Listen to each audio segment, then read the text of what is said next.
Hey everybody, this is my 125 gallon native tank, and we're going to do another feeding video tonight.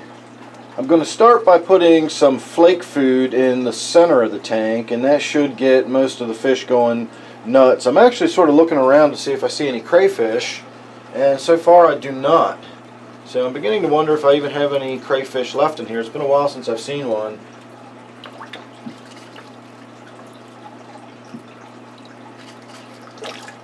Alright, got that one right in the face.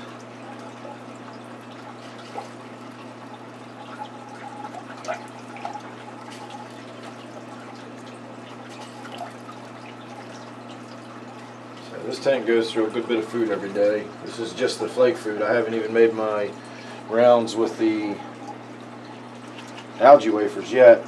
So I let the flake food do its thing for a few minutes.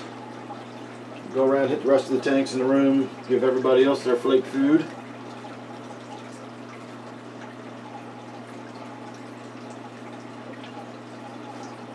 If you haven't already seen the video, I found out yesterday that my tilapia in that tank is a female.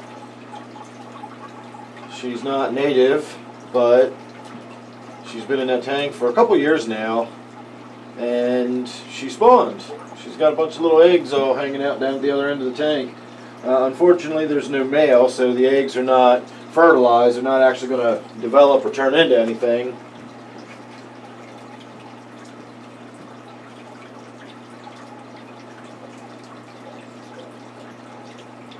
But it was still interesting to see her prepare, her nesting site and clear all the rocks out of the end of the tank. And I knew she'd been doing that anyway. It's not unusual. A lot of cichlids will do that just instinctively, whether they're spawning or not. But when I saw the eggs everywhere, that's just a different story. That's neat.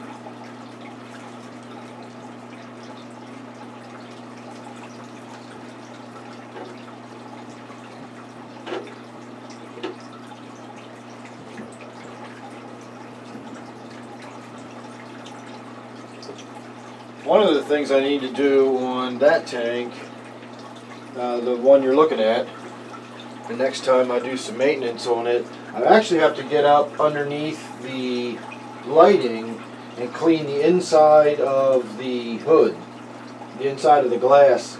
The last time I did a water change, I thought the water looked really sort of algae stained or tea stained, tannin stained or something like that. And it really shouldn't have. This was after the water change. It should have been nice and cleared out.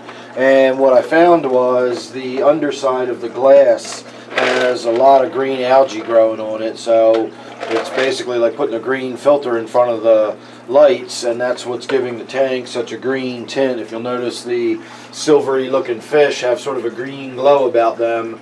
That's all just coming from the algae that's growing on the underside of the glass. So I definitely need to get in and get that cleared away.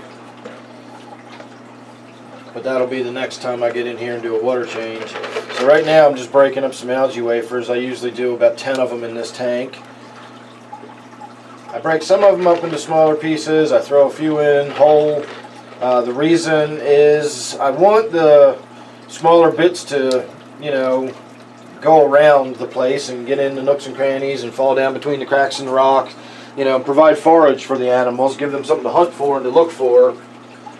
But at the same time, all of those really small pieces get gobbled up pretty quickly by the minnows, the creek chubs in particular. So by throwing whole wafers in there, at least a few of the whole wafers will definitely make their way all the way to the bottom. And then that way, if I do have any crayfish left in there, they will get some. And I've got those two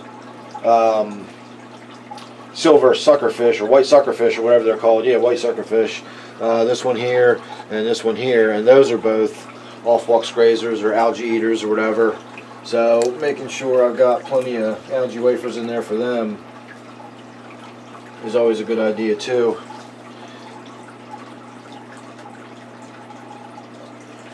And I do not see the crayfish anywhere, and on a couple occasions now I've actually seen the minnows dart in and out of caves that the crayfish used to live in. So I'm going to go out on a limb and say we have no crayfish left in this tank. I honestly don't even remember when the last time I saw a crayfish in this tank was. So probably all gone.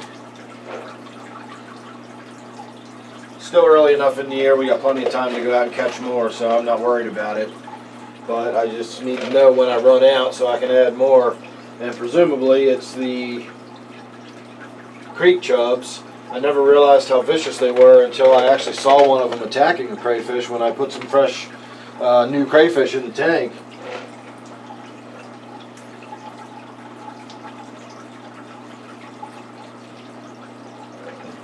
And up until then, I had been assuming that it was the crayfish fighting each other or something. I didn't know what it was really. I didn't realize, you know, why the crayfish were being torn apart the way they were. And then when I saw those creek chubs going at it, I realized pretty quickly what it was.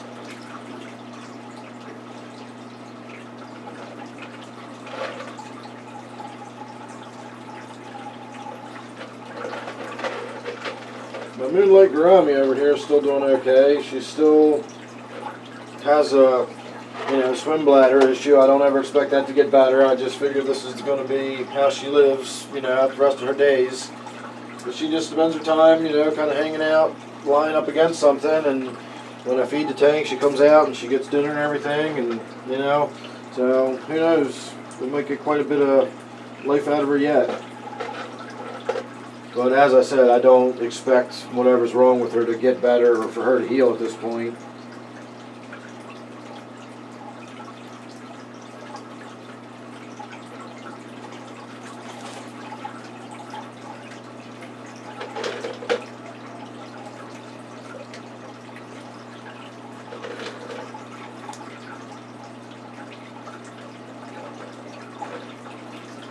Alright, that is everybody fed.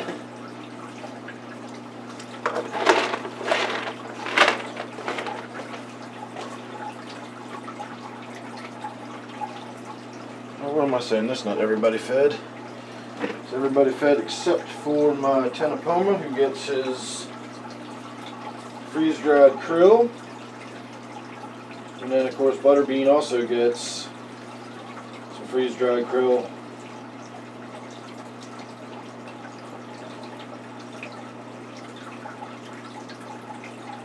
Butterbean usually gets, Butterbean being my figure-8 puffer, if you're not familiar with him.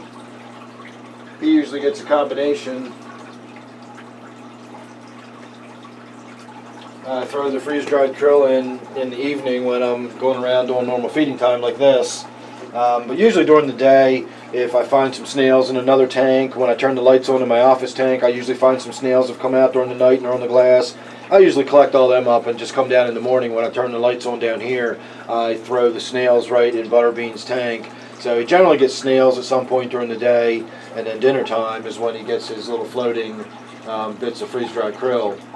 And so that's everybody. Everyone's had their dinner. So hopefully we got to see something interesting while I was walking around the tank. I didn't really pay much attention. Like I said, it's getting kind of late. I see my little Chinese algae eater making an appearance. He's sort of front and center. I'm not sure where the video is, but this is the Chinese algae eater right there. And I don't think my Pleco is in on camera, so we're going to get one little look over here, hopefully, before it swims away.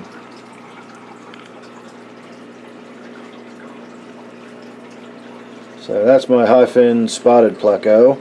Still looking good, getting bigger.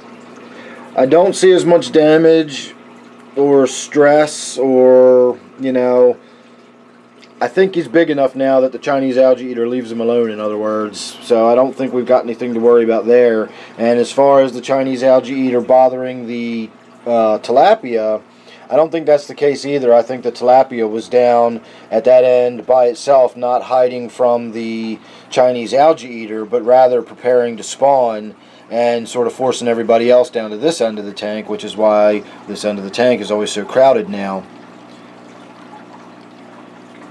So there you go, everybody. I'm going to call that the end of this video. Say thanks for watching. Make sure you're subscribed, that way you won't miss anything. You never know what it's going to be with me. And then don't forget, of course, this is my 125 gallon native tank. So thanks again for watching. I'll see you real soon in the next one.